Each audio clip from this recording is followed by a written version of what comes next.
욥기 8장 1절에서 7절까지의 말씀입니다. 수아 사람 빌닷이 대답하여 가로되 내가 어느 때까지 이런 말을 하겠으며 어느 때까지 내 입의 말이 광풍과 같겠는가. 하나님이 어찌 심판을 굽게 하시겠으며 전능하신 이가 어찌 공의를 굽게 하시겠는가. 내 자녀들이 주께 득죄하였으므로 주께서 그들을 그 죄에 붙이셨나니 내가 만일 하나님을 부지런히 구하며 전능하신 이에게 빌고 또 청결하고 정직하면 정녕 너를 돌아보게 하시고 내 의로운 집으로 형통하게 하실 것이라.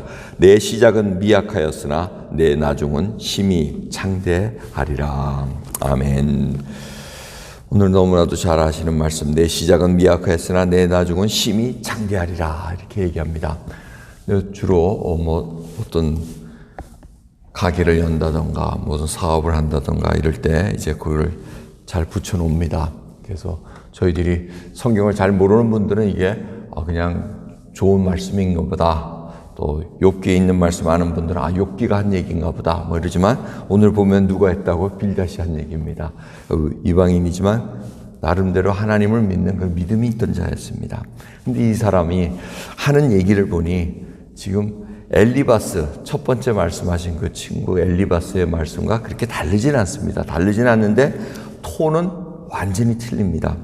엘리바스는 그래도 좀 이렇게 좀 융통성이 있게 좀 욥을 동정도 해가면서 이렇게 얘기해 줬는데 빌닷은 그냥 불쑥 튀어나옵니다. 이 욥이 하는 말을 듣다 참지 못해가지고 내가 어찌 이 말을 이렇게 광풍과 같이 하겠냐. 이게 미친 바람이라는 얘기죠. 네 말하는 게 미쳤구나. 하나님과 어떻게 이런 말을 할 수 있느냐. 네가 죄인이 있기 때문에 지금 정죄를 받는 거 아니냐. 이렇게 얘기를 하고 있습니다. 심지어 어떻게 얘기합니까? 네 자녀들이 이렇게 죽은 거는 죄값 받은 거야. 이렇게 얘기를 해버립니다. 이 욥이 들으면 기가 찰르르시겠죠. 그러면서 그래도 이 빌닷이 예언은 했어요. 시작은 미약했으나 내 나중은 심히 창대하리라. 지금 욥의 상황을 보면 이게 정말 보잘것없이 아주 미약합니다. 하지만 나중에 어떻게 하나님께서 우리가 욥기의 마지막 부분을 다 알기 때문에 아주 창대하게 더 많이 주신 것을 알고 있습니다. 그 말씀을 하신 건 아는데 오늘 말씀을 통해서 저희가 생각해 봐야 될 것은 이 빌닷이 틀린 얘기는 아니에요. 하지만 제너럴하게 맞는 얘기지 이것이 모든 사람에게 적용될 수 없다는 것, 엘리바스와 똑같은 그 맥락에서 우리가 판단할 수가 있습니다. 빌닷은 분명히 이분법 사고입니다. 이 사람이 의인이면 하나님께서 분명히 이 땅에서 잘 되고 잘 살고 아무 재난도 없이 살아야 된다. 이제 그 맥락에서 딱 얘기를 합니다. 참 이런 말씀은 참 하기가 어렵습니다. 물론 정죄가 필요합니다. 하나님 말씀을 벗어나고 제대로 안 산 사람에게 재난이 닥치고 징계가 왔을 때 이런 얘기를 할 수가 있습니다. 하지만 모든 사람마다 다 다릅니다. 정말 욥과 같이 예수 그리스도 안에서 온전히 살려고 했던 믿음의 사람들이 있지 않겠습니까? 욥은 하나님을 경외하는 자였고 하나님도 그걸 인정을 하셨습니다. 하지만 더 깊은 데로 하나님을 더 알기 위해서 지금 욥을 더 연단시키는 그 과정인 것을 우리가 볼 수가 있습니다. 그러기에 이 빌닷의 사고방식으로 모든 사람을 정죄하는 것은 옳지 않은 것을 보게 됩니다.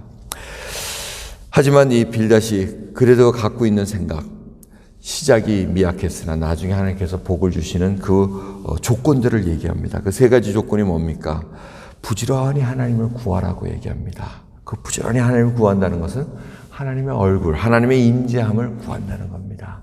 하나님의 임재함을 구한다는 것은 바로 모든 죄가 지금 하나님 앞에 사함을 받고 그 임재를 구한다는 겁니다. 누구도 죄를 가지고 하나님 앞에 쓸 수가 없습니다. 하나님 앞에 쓰면 다 죽을 수밖에 없는데 우리는 왜 하나님의 얼굴을 구합니까? 예수 그리스도 때문에. 예수님께서 모든 죄를 다 탕감해 주시고 사해 주시고 이제는 하나님 아버지 앞에 나갈 수 있는 그 길을 열어놓으셨기에 우리가 하나님의 얼굴을 구합니다. 오늘도 이 새벽에 저희들이 기도하는 것은 하나님의 얼굴을 부지런히 구합니다. 그래서 하나님께서 약속하지 않습니까? 예레미야의 그 말씀, 너희들이 전심으로 나를 찾고 찾으면 나를 찾으리라 얘기하십니다. 그거는 지금도 유효하십니다. 우리가 하나님 얼굴을 구할 때마다 하나님은 그 임재 속에 하나님의 뜻을 알려주신다는 겁니다. 그 다음에 두 번째는 전능하신 이에게 빌라고 얘기합니다. 기도하라는 얘기입니다. 전심으로 찾는 것과 기도하는 것, 이것이 병행으로 옮깁니다. 전심으로 찾는 그 마음과 또 하나님께 기도하면서 아뢰면서 진정으로 나의 필요한 것과 나의 지금 당한 상황을 하나님께 아뢰는 그 기도가 필요하다는 겁니다. 이 기도라는 것은 바로 관계입니다. 하나님과의 관계가 끊어지지 않고 돈독하게 친밀하게 계속해서 연결된 그 상황을 알려줍니다. 그냥 마지막으로 청결하고 정직하면 이 행위가 하나님 앞에 온전히 나오고 이웃들에게 온전히 나온다는 걸 볼 수가 있습니다. 여러분, 이러한 것을 통해서 하나님은 분명히 창대케 해주신다 그럽니다. 근데 이 창대케 한다는 것은 우리가 압니다. 이 땅에 창대케 하신다는 그 개런티가 아니고 나중에 우리가 정말 하늘나라에 영원한 생명을 주님과 할 때 우리의 행한 행동들이 다 하나님의 심판 때 선악관에 했던 거 하나하나가 다 이제는 심판의 불로 태워질 때 지푸라기 나무로 한 거는 다 태워지고 금과 은 보석으로 세워졌던 모든 것들은 다 남는다는 걸 잊지 마시기 바랍니다. 여러분, 우리가 시기와 질투로 뭐 했던 거, 그리고 자기가 믿음의 어떤 틀을 갖고 있어가지고 그 믿음의 틀로 가지고 다른 사람을 막 했던 거, 이런 거 전부 다 하나님 앞에 서면 다 태워질 수밖에 없습니다. 우리가 했던 하나님의 말씀 앞에 순전한 동기로 정말 예수 그리스도 안에서 정직하게 모든 것들을 행했던 하나하나가 다 드러날 수밖에 없기에 우리가 주님 앞에 서기를, 그날을 두려워하면서 또 기대하면서 살아갑니다. 오늘 빌닷 이 얘기를 들으면서 저희들의 태도는 어떤가? 남의 형제자매 이 상황들 속에 있어서 어떠한 태도로 정말 말을 전하는가? 이제 그런 것들을 한번 생각하면서 다시 한번 주님 앞에 온전한 심령으로 쓰는 저와 여러분 되기를 간절히 기도하겠습니다. 기도합니다. 하나님 감사합니다. 오늘도 저희들 하나님을 경험하며 하나님을 배워가면서 또 말씀 속에서 주님을 더 알아가는 그런 상황 속에 있습니다. 어느 때는 불쑥 믿음이 연약한 자, 또 어려운 일을 당한 그 형제 자매들에게 또 저희들의 그 믿음의 잣대로 또 이렇게 정죄할 때도 많이 있는 것을 고백드립니다. 하나하나 정말 저희들이 미약한 가운데 주님 앞에 온전히 세워주고자 하는 그 열정에서 나온 우도 범할 때가 있사오니 주님 불쌍히 여겨주시고 오늘 정말 말씀 속에 주님을 전심으로 찾기를 소원합니다. 그리고 구하기를 간절히 바라고 원합니다. 그래야 저희들의 행동이 변하기를 원합니다.